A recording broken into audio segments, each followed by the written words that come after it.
कि बीजेपी के नेताओं ने, इलेक्शन कमीशन ने जो मैंने कहा उसके बारे में कुछ नहीं कह रहे हैं, उसको नकार नहीं पा रहे हैं। बीजेपी के कार्यकर्ता, उत्तर प्रदेश के कार्यकर्ता एक वोट उत्तर प्रदेश में डालते हैं और दूसरा वोट हरियाणा में डाला। मैं आपको गारंटी देता हूं कि जो इन्होंने हरियाणा में किया ये वो बिहार में करने की कोशिश करेंगे। ये पूरा प्लान है और ये प्लान हर स्टेट में बीजेपी लागू करती है। आप सब लोगों को, सभी Rashtriya Janata Dal, Congress, VIP party, IP Gupta ji की पार्टी, तीनों लेफ्ट पार्टियों के नेताओं को, कार्यकर्ताओं को तेजस्वी धन्यवाद देता है। बिहार में पहले चरण मतदान के बाद दूसरे चरण की तैयारी शुरू हो चुकी है दोस्तों। फिर से राहुल गांधी ने दूसरे चरण में चुनाव प्रचार करते हुए भारतीय जनता पार्टी के नेताओं को रेल बना दिया है।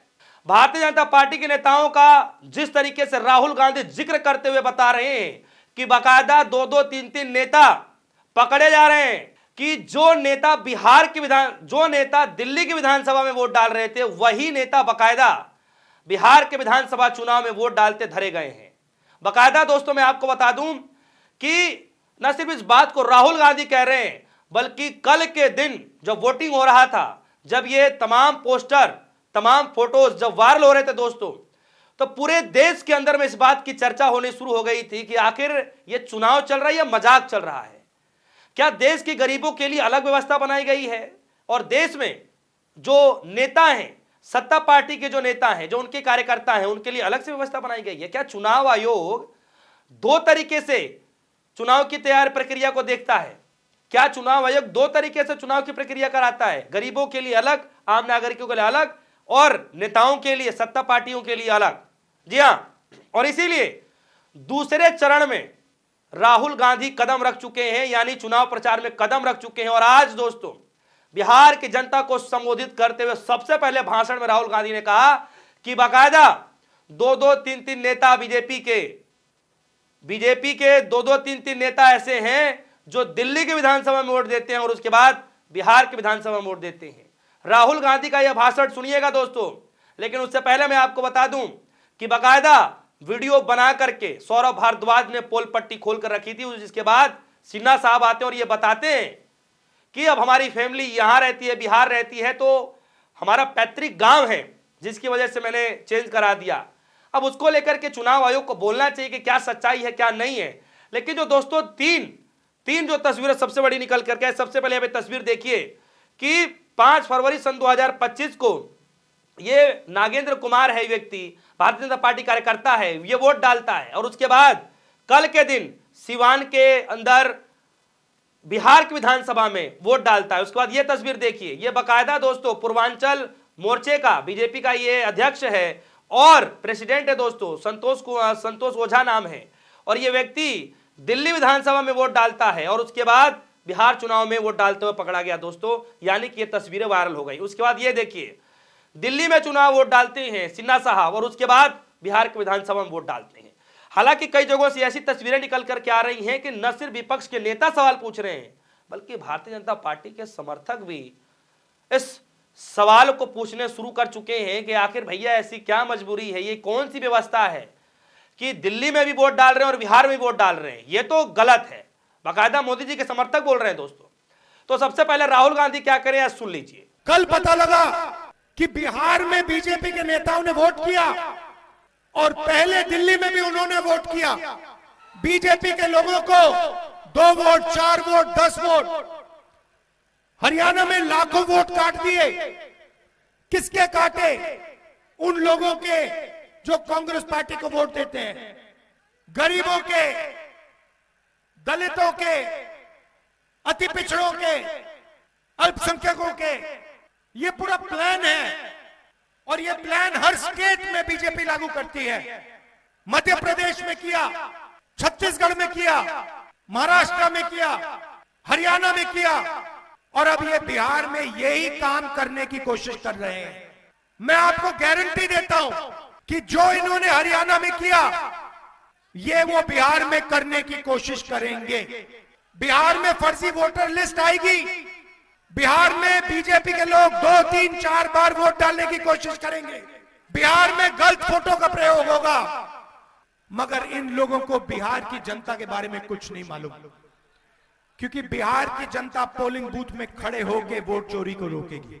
तो दोस्तों देखा आपने, राहुल गांधी जी साफ तौर पर कहते हुए नजर आ रहे हैं कि एक तरफ भारतीय जनता पार्टी के नेताओं को, कार्यकर्ताओं को 2-2 बार वोट देने के लिए छूट दी जा रही है, और दूसरे तरफ कांग्रेस पार्टी के कार्यकर्ताओं के वोट काटे जा रहे हैं, यानी जो कांग्रेस के वोट हैं वो उनके वोट काटे जा रहे हैं। और राहुल गांधी साफ तौर पर कह रहे हैं कि यही वाली व्यवस्था जो है, जो हर जगह बीजेपी लागू कर रही है, चुनाव आयोग लागू कर रहा है, यही सेम व्यवस्था बिहार के अंदर लागू होती दिखाई दे रही है, यानी यहां पर भी यही व्यवस्था लागू करना चाहती है। खैर दोस्तों, राहुल गांधी इस वक्त बिहार चुनाव में एक्टिव हो चुके हैं और लगातार भाषण पर भाषण दिए जा रहे हैं, जनसभा पे जनसभा किए जा रहे हैं, क्योंकि राहुल गांधी ने पहले चरण में यानी मैं कहूं कि बिहार चुनाव का जब पहला फेज था, जिसमें राहुल गांधी ने जो भाषण दिए दोस्तों, बाकायदा प्रधानमंत्री मोदी जी को लेकर के जो भाषण दिए, जिस तरीके से तालाब में छलांग लगाते हैं, जिस तरीके से राहुल गांधी ने चुनाव आयोग को लेकर के घेरने की कोशिश करी, इसका प्रभाव दोस्तों यकीनन कई लोग ये बता रहे हैं कि महागठबंधन पे फर्क पड़ा है, यानी कि महागठबंधन के लिए कुछ अच्छे जो है संकेत आने शुरू हो चुके हैं, जिसके बाद बकायदा दोस्तों भावुक होते हुए तेजस्वी यादव आते हैं और वीडियो जारी करते हैं और थैंक यू, धन्यवाद कहते हुए बिहार की जनता को संबोधित करते हुए नजर आते हैं दोस्तों। यानी उनका उत्साह भावुक होते दिखाई दे रहे हैं दोस्तों। इससे साफ पता चल पा रहा है कि पहले चरण में राहुल गांधी की रैलियों के बाद फर्क जरूर पड़ा है, और इसीलिए दोस्तों जब दूसरा चरण का चुनाव आ गया है तो राहुल गांधी आज पहले दिन जा करके जिस तरीके से भारतीय जनता पार्टी के नेताओं की रेल बना दी है दोस्तों, बाकायदा पोल पट्टी खोलते हुए नजर आ रहे हैं कि 3-3 नेता ऐसे हैं जो वोट विधानसभा में भी देते हैं दिल्ली के, और वही नेता फिर से आकर के बिहार के विधानसभा में वोट दे रहे हैं। खैर सबसे पहले ये तेजस्वी यादव का वीडियो देख लीजिए दोस्तों कि किस तरीके से वो भावुक होते हुए जनता को अपील करते हुए नजर आए, जरा सुनिए और ये चेहरे का एक्सप्रेशन देखिए कि आज पहले चरण का मतदान जो है खत्म हुआ, बम्पर वोटिंग आप लोगों ने किया है, और आज मैं कह सकता हूं कि आप लोगों ने महागठबंधन के जीत पर जो है मोहर लगाने का काम किया है। सभी कार्यकर्ताओं को, पार्टी के, महागठबंधन के सभी कार्यकर्ताओं को और बिहार की जनता मालिकों को हम धन्यवाद देना चाहते हैं। ये जुनून, ये जज्बा, ये हौसला जो है 11 तारीख को भी दिखना चाहिए, और चलिए मिलकर के नया बिहार बनाते हैं, बेरोजगारी को खत्म करते हैं, पढ़ाई, दवाई, कमाई, सिंचाई और सुनवाई वाली सरकार बनाते हैं। आप सब लोगों को, सभी Rashtriya Janata Dal, Congress, VIP party, IP Gupta ji की पार्टी, तीनों लेफ्ट पार्टियों के नेताओं को, कार्यकर्ताओं को तेजस्वी धन्यवाद देता है, और खास तौर पे बढ़ चढ़ करके जो मतदाता हमारे मालिक हैं, चाहे किसी भी धर्म के हों, किसी भी जात के हों, हर वर्ग के हों, सब लोगों ने महागठबंधन के पक्ष में वोट दिया है। इसके लिए आप सब लोगों को तेजस्वी धन्यवाद करता है। और हम नए सोच के हैं, तेजस्वी सबको साथ लेकर के चलेगा, बिहार को नंबर 1 बनाने का काम करेगा, ये मेरा प्रण है। बहुत बहुत धन्यवाद। जय हिंद, जय बिहार।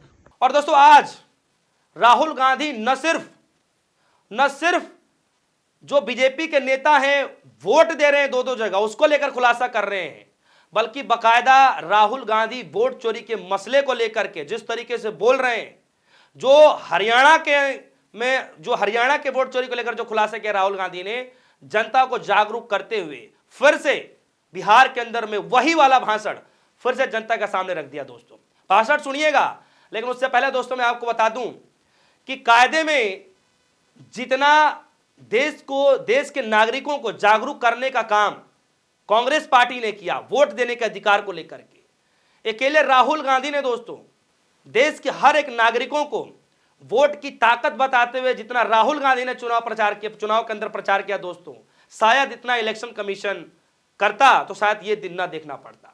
यानी साफ शब्दों में कहूं तो जो काम चुनाव आयोग को करना चाहिए था, लोगों को जागरूक करने का, वो काम राहुल गांधी ने बीड़ा संभाल ली है यूं कहें कि लोगों तक पहुंचा दिए हैं कि भैया आपकी वो एक वोट की ताकत क्या है। और यही कारण है दोस्तों कि हर जगह से जब कल मतदान हो रहा था तो हर जगह से वोट चोर के नारे सुनाए दिए जा रहे थे, नेताओं का विरोध प्रदर्शन किया जा रहा था। कई लोग ये बता रहे कि भैया हमारे वोट कट गए, यानी लोगों को ये जागरूकता हो गई कि हां अगर हमारे वोट नहीं दिए जा रहे मतलब हमारे वोट चोरी हो चुके हैं। यानी राहुल गांधी की बातों को लोग इस तरीके से समझ रहे हैं और सराहना कर रहे हैं। जरा सुनिए राहुल गांधी का यह भाषण। ब्राजील की औरत हिंदुस्तान की नहीं है, ब्राजील की औरत का नाम वोटर लिस्ट में 22 बार आता है।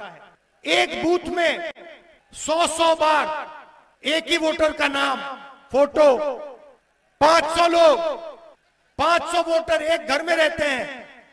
और जब हमने किसी को वहां भेजा, घर में कोई नहीं। बीजेपी के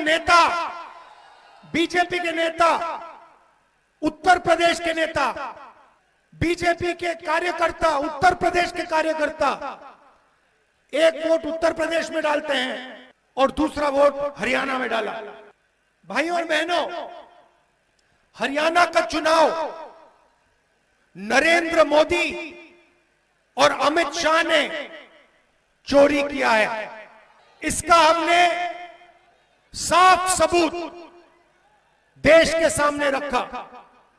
आपने नोट किया होगा कि बीजेपी के नेताओं ने, इलेक्शन कमीशन ने जो मैंने कहा उसके बारे में कुछ नहीं कह रहे हैं, उसको नकार नहीं पा रहे हैं।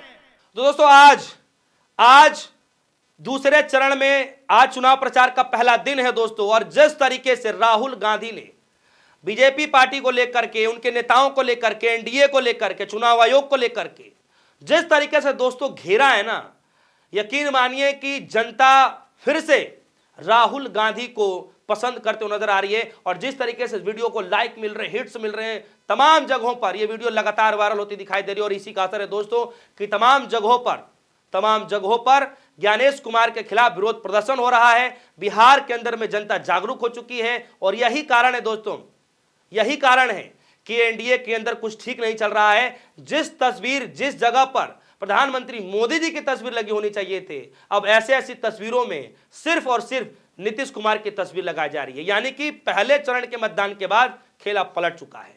जी हां दोस्तों, बड़े संकेत आते दिखाई दे रहे। रुझान कुछ भी हो सकते हैं, चुनाव नतीजे कुछ भी हो सकते हैं, ये तो नहीं पता, लेकिन इतना जरूर है कि एनडीए के लिए अच्छे संकेत आते दिखाई नहीं दे रहे हैं। तो दोस्तों, राहुल गांधी के इस भाषणों को लेकर के आपके मन में क्या कुछ चल रहा है? अगर आपके मन में कोई सवाल होगा तो वीडियो कमेंट सेक्शन में जाइए, अपनी राय जरूर रखिएगा। फिलहाल के लिए दीजिए इजाजत। देखते रहिए सोनी न्यूज़। धन्यवाद।